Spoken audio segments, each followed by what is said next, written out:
G'day, I just thought I'd show you the behind the scenes of what's happening on the Commodore Amiga side when I'm actually writing tracks for the Commodore Amiga, especially for the A4 Amiga release. This is the Amiga 500, which is the sort of popular one that came out at the end of the 80s.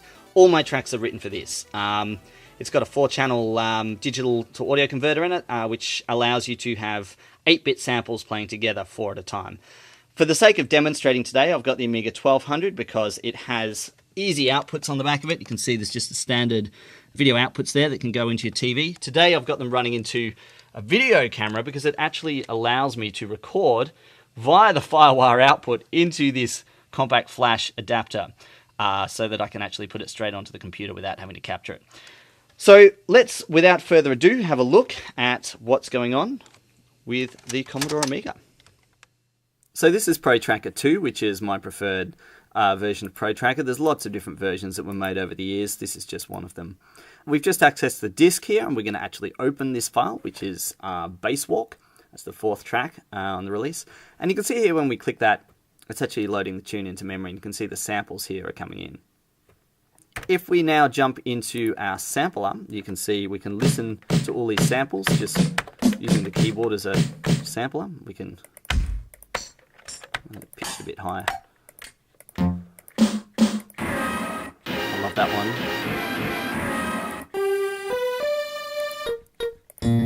Some of them loop. It's a bit of a dodgy loop, but you don't always notice that's not a bad loop.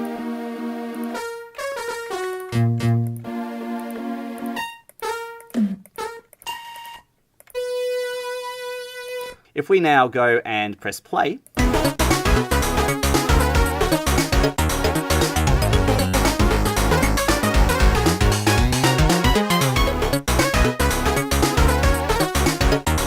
okay, if we look what's happening here, you can see on we got 4 channels which we can mute.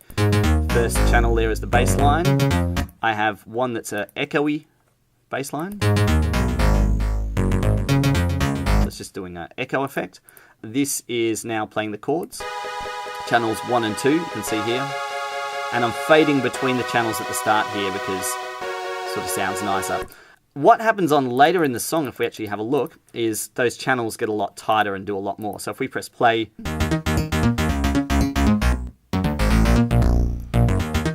and in channel 2,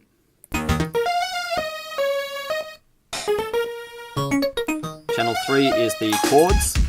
Oh, notice the drums. You can hear they're switching a lot of percussion. Only one sound at once. It can't play more than one sample at once. You can hear it's just cutting them up.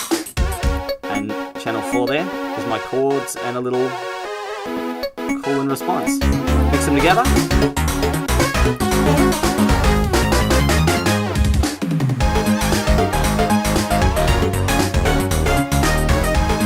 So on the columns that you have here, you can see you have a note at the start. We have an instrument, and then we have an effects. So if I listen to the bass isolated by itself and press play, you can see there that we've got 11 and 8 down here. They're actually referencing the samples which are in here. So that's sample 8 and sample 11 that we listened to earlier on. So those samples are being called up here. And certain things are happening, like you can hear that note there, if I actually play that back properly, will be a really short note. It's like a brink, brink. There's other commands as well, like if we go up into column 2, you'll see the lead line has a 4 over here, which means it's got vibrato on it. You can set 4, which means vibrato, then 9 will be the speed at which it's running, and then 4 is the amount. So you can see the amount ramp up there, and also the rate ramp up, which you can hear. Now there you can hear it's doing this echo, dun, dun, dun, dun, dun, and that echo is happening with the C command. C is volume. So you can sort of get a feel for what all these commands are as you use them. You just have to learn what they mean, and once you understand what they mean, they come second nature. If we move to the 3rd column, I'll show you something in here. You can see here we've got F command, which is actually the speed command, and it goes between 8 and 6, 8, 6, 8, 6. So it's a longer interval, shorter interval, and instead of doing a straight sound, it actually makes it shuffle And that's actually happening because of this command. Now the problem is, this entire drums track can't actually have any other command. If I wanted to change the volume of one of these drums, I can't, because I can't put the C command in, because it will actually stuff my timing up. In fact, if I just shove a command in to show you what happens, if I make that a C command and make it C18, hear that little stutter? So you have to actually prioritize what you use these columns for. But that's alright, you get used to it, and that's part of the fun of writing for this machine. Same with this track later on in the track. Here it is.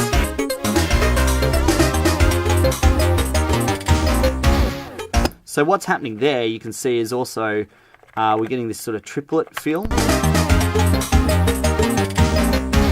And you can see there's things like note delays, so the E command, for instance. There's lots of little tricks that you can use. Alright, that was far too deep into that. Let's open another song, hey? I'm going to grab for you the DX7 track, and we'll have a look at where the samples came from as well. I think it's on this disc. So samples-wise, the samples are coming from a lot of places. Some of you might be interested. I've got something like the Prophet 600 here, which I got some of the lead sounds out of. DX7 used extensively. I'm going to show you a track in a minute called DX Heaven, which samples from this hugely. I've also got sources such as the original LaserMax machine that can read the Dragon's Lair games and their old arcade games. A lot of the samples were also taken from the Soundtracker disc, which came out with the original Soundtracker back in 1987 for the Amiga. So 87, 88, 89, and I've used the first 7 discs extensively for A for Amiga.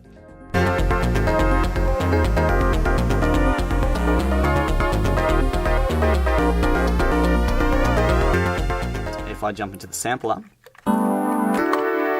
this has a lot of samples in it. It's my biggest tune by far.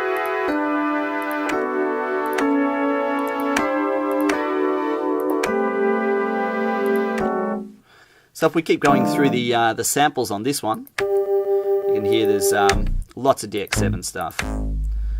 That's the Prophet, I think. That's DX7 again. Here is the drums. You can hear I've actually combined into a little sequence.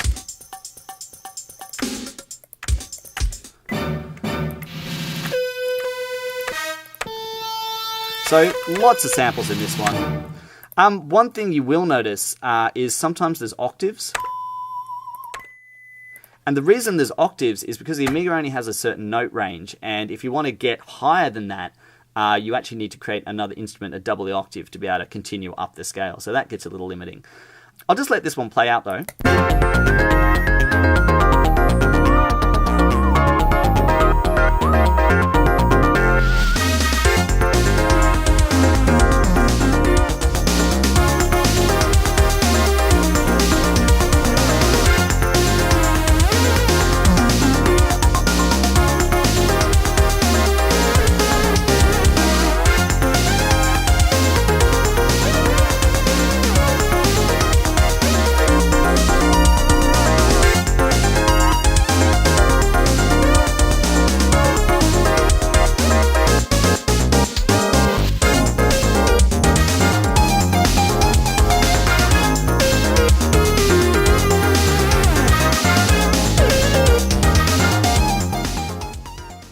So I guess I just wanted to show you the difference between what it sounded like in the studio and what it sounded like on the Amiga.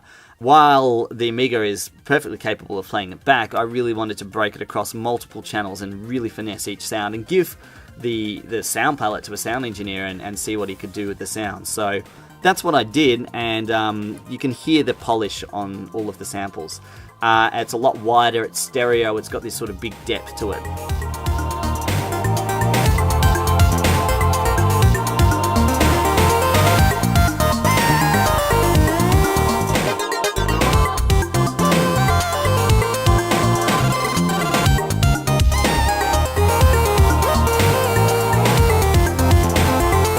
All the tracks on A for Amiga are still playable at live shows. I mean, they are basically the same track, just, not as produced. But when you've got a big PA system and everyone's having a good time, you don't really need all the production values on top. And it's a different thing. I mean, I have loop points which I can set, and I have filters on a DJ mixer and effects.